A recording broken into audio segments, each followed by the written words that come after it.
And Troy Deeney. First up, Arsenal versus Manchester United, a match that used to be the title decider. We're not quite back there yet, but both teams are challenging once more. Even tell us just what was so special about it as the game went on. I think we showed a lot of emotional control, because when you go 1-0 against Manchester United, it's very tricky. They are a team that they are so dangerous, especially in open spaces, and you just to rush the game and open up yourself and playing big distances, they are going to kill you. I love the personality that players show to keep playing and keep playing our way and doing it better and better and better till we find the opening to win the game. I don't know, I love this feeling, you know. This is the winning feeling in the last second, in the last minute. It's something incredible. You cannot describe what you feel inside. Obviously, with this amazing atmosphere at Emirates Stadium, it's something special, to be honest. This game will decide by details, and there was also small details, but then a final was also the decision maker in the game, and that is hard to accept, but we have to accept today, and we have to learn from it. It's really hard to take.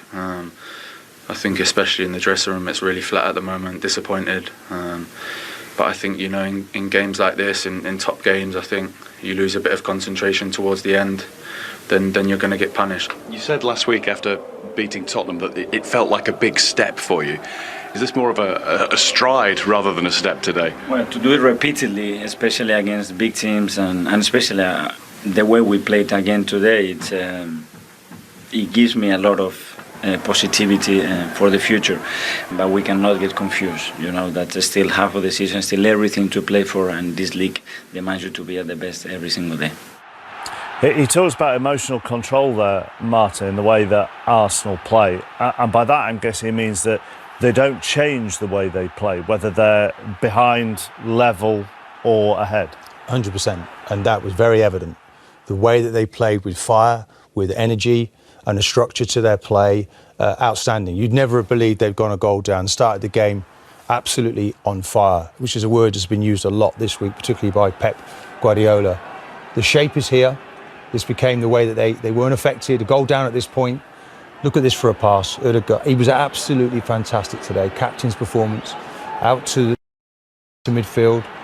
Xhaka was also, he roams in midfield. He's not getting enough credit really for the way that he plays. Difficult to pick up. Nice little ball into him. And then Saka, this became a theme where he was really putting short under pressure. They're looking for that cross, and Nketiah becoming the goal scorer, unable to put this one away. But it came quickly after, because that relentlessness that they show in their play. Again, a forward pass, Zinchenko involved. Ødegaard just finds the space. Xhaka making the extra man on the sides. Wonderful pass in. Look at this, begging, terrible defending, but Nketiah can't miss from there. And Arsenal are back in it, really on it, taking the game to their opponent as they do now. This man again, Ødegaard, and this is a wonderful bit of skill here. He's gone to another level. Rolls his foot over that. Great defending to deny him. Another look at it here. Just finds a gap where there isn't one to find. Zinchenko again in those central positions, and then Saka. This player now has gone to another level. This is absolute class. Look at this for quality. No substitute for quality. You can't stop this. Goes like an arrow. Back of the net. Can't deal with it. Again, they just keep coming. The crowd are behind them. It's like yesteryear, chappers, when, you know, winning trophies. Look at this. Hits the post. Should take the lead there, but they don't. Trossard off the bench. Again, there's other options. There's that man again, Zinchenko, everywhere he was today. Ødegaard the assist, and then the Predator pops it in, top goal scorer. And Zinchenko, I mean, he was everywhere on that pitch today. Could have picked anybody out.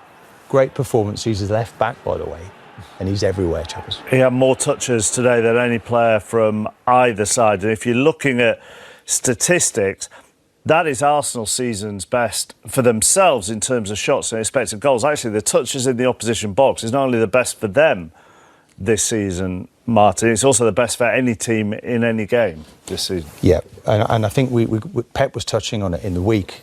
He's envious of Arsenal because this energy that they have and the way that the belief now in the team... He didn't say that.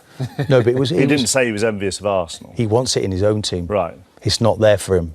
It's certainly there for Arsenal. And if they can keep this going week after week, and they've got the performances It's getting better and better. Another very difficult fence that was cleared today for Arsenal, but it's only one victory, but it puts them really good stead going forward. They are relentless, aren't they? They definitely are. They're going into a space where I think they are the team to catch. Everyone's worried, but they've got this belief now that going 95 minutes is they're going to get a chance. And we said it as we were watching the opinion. I thought Man United helped them massively in their pursuit of these goals. All of the goals that they had here, Man United were in control. This is very early on. Fernandes should be really setting the tempo, but this is just two touch at your feet. He doesn't.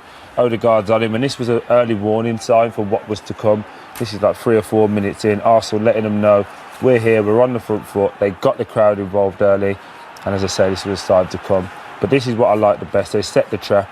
They know Aaron is not the best on the ball. That's not being disrespectful. They've seen him as a target. Then they've gone after him, and this is literally what leads to the goal. 54 seconds after setting that trap and Man United playing into it, they get the corner and they score. But it all comes from poor playing. Aaron had a real poor minute here in total. But if you just look at the poor defending at the back post here, he doesn't at any point see Nketiah. He needs to be back across, arm in the way, and Nketiah should be happy to come across the front of him. He doesn't.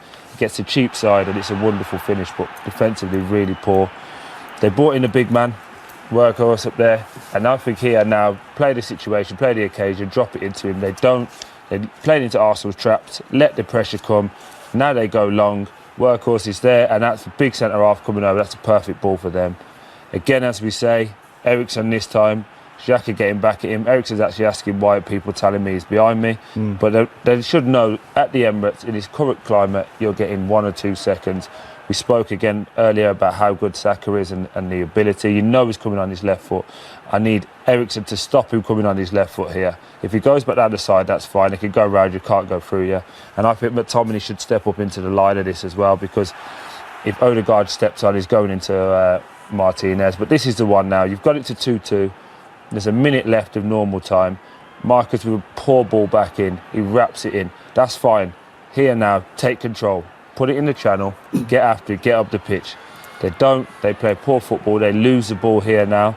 And 28 seconds after this, it's straight into the back of the net. But for Martinez, who's just come from winning the World Cup with Argentina, who pride themselves on being very good defensively, it's quite disappointed with him.